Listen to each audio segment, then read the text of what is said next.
इन्ना लिल्लाह व इन्ना इलैहि राजिऊन। 4 मार्च बरोज़ जुमा 2022 जुमे की नमाज के इज्तिमा में पेशावर की शिया जामे मस्जिद में धमाका हुआ और इमाम मस्जिद मौलाना शेख इरशाद हुसैन खलीली साहब शहीद हुए। और अब तक की इत्तलात के मुताबिक तकरीबन 70 के करीब मोमिनीन शहीद हो चुके हैं और 150 के करीब ज़ख्मी हैं और बाज़ इतने शदीद ज़ख्मी हैं कि शहादतों की तादाद बढ़ने का बहुत ही कभी इम्कान है। ये हमारी गुफ्तगू न फ़कत ताज़ियतनामे की हद तक है और ना ही सुनी हुई ख़बरों को दोबारा डिस्कशन करने के लिए। ये हमारी गुफ्तगू है कौम के नौजवानों और पढ़े लिखे अफराद को आगाह करने के लिए कि वो दुश्मन को भी समझें, दुश्मन के आलाकार को भी समझें, दुश्मन के सहूलतकार को भी समझें, उन दुश्मनों को भी समझें कि जो दुश्मन के मकतब फ़िक्र से हमारे दरमियान हैं। अब ये वाक़या कोई नया वाक़या नहीं है और हम तफसील बयान करेंगे। जब भी कोई वाक़या होता है तो दुश्मन और उसके आलाकार और सहूलतकार ये चाहते हैं कि मुजरिम को छुपाया जाए और जुर्म किसी और पर डाला जाए। बिल्कुल वैसे ही जैसे यजीद ने अपना जुर्म इब्न ज़ियाद पर डालना चाहा और फिर माल व असबाब लूटने की निस्बत इमाम हुसैन पर दे दी कि जो बाज़ हमारे लोगों ने भी इमाम हुसैन पर निस्बत देकर वो काम करना चाहा कि जो दुश्मन उनसे करवाना चाहते थे। अब यहाँ पर हम देख रहे हैं कि इस वाक़े के बाद जो गुफ्तगू हो रही है मीडिया पर वो ये कि ये धमाका इंडिया ने कराया, ये धमाका इमरान खान की मुद्दत मुकम्मल न होने देने के लिए हुआ, या ये धमाका 23 मार्च की वजह से हुआ, या ये कि धमाका क्रिकेट की वजह से हुआ, या ये कि ये धमाका जो हिज़्ब मुखालिफ का एहतजाज होने वाला है उससे उसको रिलेट किया जा रहा है। तो यहाँ हमारे कौम के पढ़े लिखे अफराद पर लाजिम है कि वो अपनी कौम, अपने खून और अपनी मिल्लत को किसी के हाथ में खेल न बनने दें, चाहे वो गैर हो और चाहे वो बज़ाहिर अपना नज़र आ रहा हो। ये कह देना कि ये इंडिया ने धमाका कराया है, ये सबसे आसान काम है, लेकिन सवाल ये पैदा होता है कि हमारे इदारे क्या कर रहे हैं। लेकिन दूसरा सवाल ये पैदा होता है कि इंडिया वाले इतने अहमक हैं कि हमेशा धमाका शियों क्या कराते हैं और वो हर दफ़ा ये जानते हैं कि शियों ने उस धमाके के बाद कोई भी ऐसा काम नहीं किया कि जो पाकिस्तान के लिए नुकसानदेह हो और इंडिया के लिए फ़ायदेमंद हो। इंडिया ऐसा काम शियों क्या क्यों कराएगा? और मान लें कि उसने कराया, और हो भी सकता है कि कराया, लेकिन सवाल ये पैदा होता है कि धमाका करने वाला इंडिया से आया, ये हिंदू था कोई या मुसलमान था? आर्मी पब्लिक स्कूल में या आर्मी वालों के सरों से खेलने वाले आप लाख कहें कि इसमें इंडिया का दखल है, अफगानिस्तान का दखल है, सवाल हम सिर्फ ये करेंगे कि ये लोग मुसलमान थे या नहीं थे कि जिन्होंने पाकिस्तान आर्मी वालों के सरों से फुटबॉल खेली, और अगर मुसलमान थे तो किस मकतब फ़िक्र के थे? तो जवाब मिलेगा देवबंदी। आज जब हम कहते हैं कि दुनिया में अक्सर दहशतगर्द जमातें देवबंदियों की हैं, तो ना ये तौहीन के लिए कहते हैं ना इख्तिलाफ के लिए। वो हकीकत है कि जो आर्मी वाले भी डिस्कस करते थे एक ज़माने में और अब मसलहतन खामोश हैं। और फिर पाकिस्तान के एक ऐसे फ़र्द के जो पाक आर्मी की ज़बान थे, जैद हामिद, वो भी बार बार कहते थे कि देवबंदी दहशतगर्द। तो हमें ये जानना चाहिए, तासुब के लिए नहीं, हक़ाइक़ को समझने के लिए, कि दुनिया में 90% से ज़्यादा दहशतगर्द तंजीमें देवबंदियों की हैं और बाकी जो हैं वो अहले हदीस की हैं। और कुछ शिद्दत पसंदी की जो गुफ्तगू है और ज़ाहिर है जो पैसे का सिलसिला है वो वहाबियों की जानिब से है। और लोगों को ये भी समझ लेना चाहिए कि देवबंदी अलग हैं, वहाबी अलग हैं, अहले हदीस अलग हैं। देवबंदियों को वहाबी कह के खुद एक रिलीफ दिया जाता है और देवबंदियों को बचा लिया जाता है। तो सवाल ये पैदा होता है कि ये वाक़या कोई नया वाक़या नहीं है, ये वाक़यात सदियों से चल रहे हैं। जब हम सदियों का जिक्र कर रहे हैं तो इसे भी दो तरह से डिस्कस किया जा सकता है कि बाद रसूलुल्लाह सल्लल्लाहु अलैहि वसल्लम जो आले रसूल पर जुल्म का सिलसिला शुरू हुआ, इसका ताल्लुक उससे है, और आज से 200 साल पहले जो एक दहशतगर्द तंजीम बनी थी सैयद अहमद बरेलवी के ज़रिए से और शाह इस्माइल दहलवी के ज़रिए से, कि जिन्हें आज मशाहिर इस्लाम में दाखिल करके कौम को दहशतगर्द बनाया जा रहा है,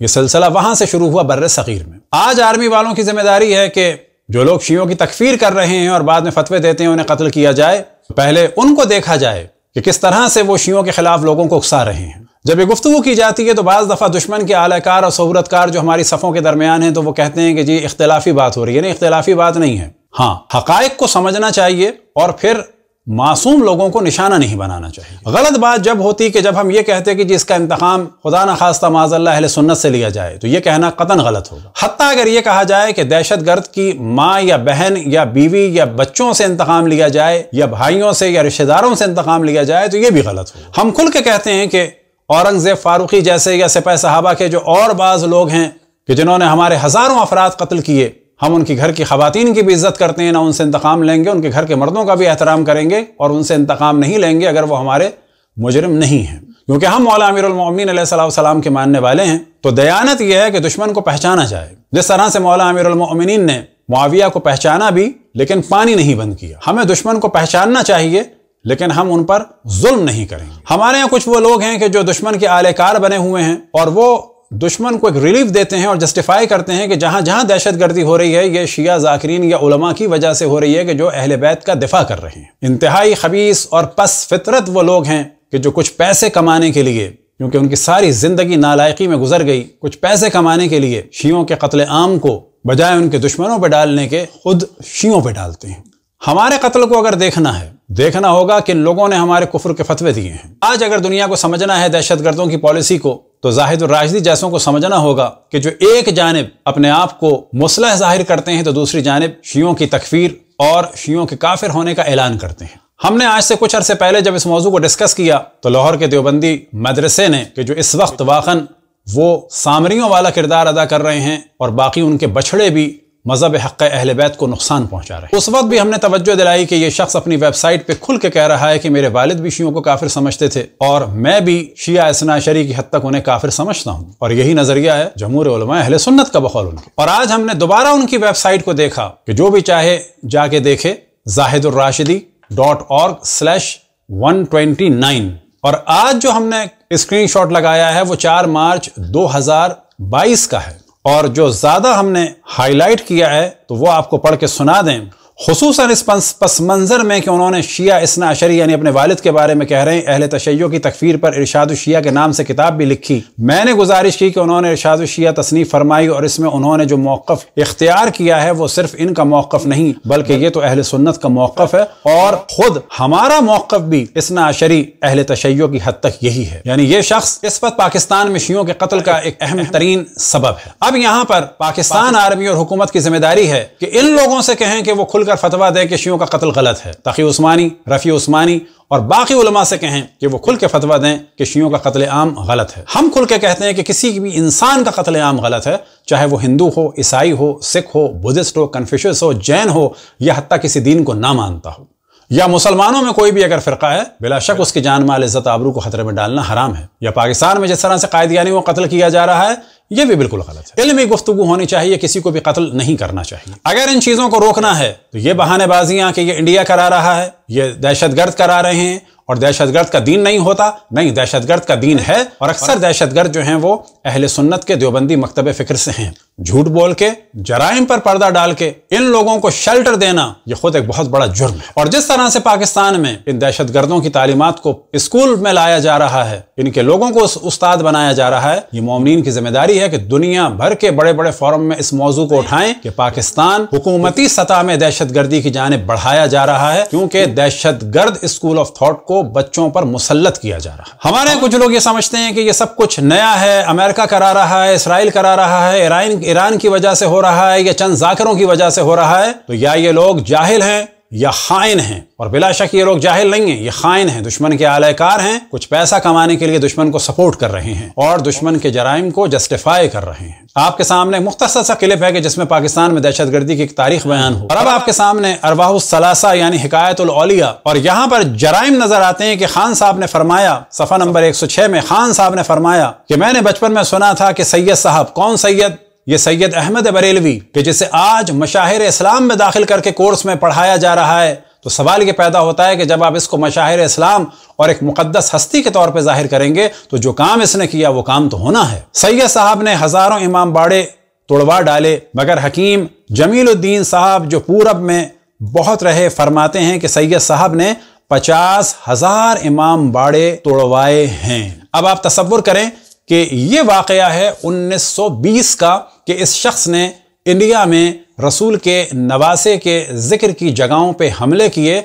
और ये तादाद 50,000 थी। मुमकिन है कोई कहे कि मुबालगा है, तो 5,000 तो होगी। ऐसे अफराद को अगर हम पर मुसल्लत किया जाएगा तो ये हमारा हक है कि फिर हम चीजों को खोल खोल के बयान करें। अब ये हंगामे कोई नए हंगामे नहीं है। 1820 में सैयद अहमद बरेलवी और शाह इस्माइल दहलवी के जो दहशतगर्द थे उनकी दहशतगर्दी आपके सामने बयान की। और याद रखें कि इनको पठानों ने मारा क्योंकि ये वो लोग बिल्कुल ISIS और तालिबान जैसे लोग थे, और इन्होंने सरहद में लोगों का जीना दूभर कर दिया था। इन्हीं लोगों की शिद्दत थी कि 1849 में दोबारा लाहौर में हमला हुआ और तारीख लाहौर में कन्हैया लाल लिखते हैं सफ़ा नंबर 304 में, इमाम बाड़ा शिया इमामिया। अब ये मुराद है गामे शाह इमाम बारगाह की। और सफ़ा नंबर 305 में ये मौजू है कि ये मकान मर्जे कौम शिया इमामिया था, यानी ये शियों का मरकज था। 10 मुहर्रम को जो जुलजना यानी वज़ी घोड़ा इमाम हुसैन का निकलता है वो तमाम शहर में गर्दिश करके इस जगह लाया जाता है। 1849 में इस मकान पर सख्त सदमा आया था कि 10 मुहर्रम के रोज जब जुलजना निकाला तो रास्ते में मुत्तसिल शाह आलमी दरवाजे के फीमा बैन कौम शिया व अहले सुन्नत को सख्त तकरार हुई और नौबत ज़दोकोब पहुंची। अहले सुन्नत ने इस रोज अंदरूनी मकानात चार दीवारी के गिरा दिए, मकबरे के कंगूरे वगैरह गिरा दिए, चाह को ईंटों से भर दिया।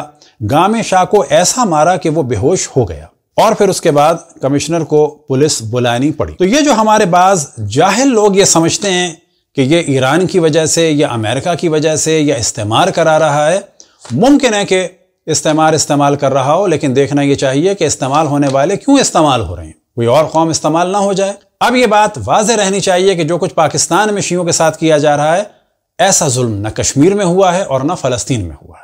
मुमकिन है कोई कहे कि वहां तो बहुत बड़ी तादाद कत्ल हुई, तो वो वहां के फौजियों ने की है, किसी मजहब ने नहीं की। और यहां से पता चलता है कि जितनी शिद्दत इस वक्त पाकिस्तान में है इतनी न फ़लस्तीन में और न फ़लस्तीन के यहूदियों में और न इंडिया में और न इंडिया के हिंदुओं में। और ये देखना चाहिए कि ये सब कुछ क्यों है।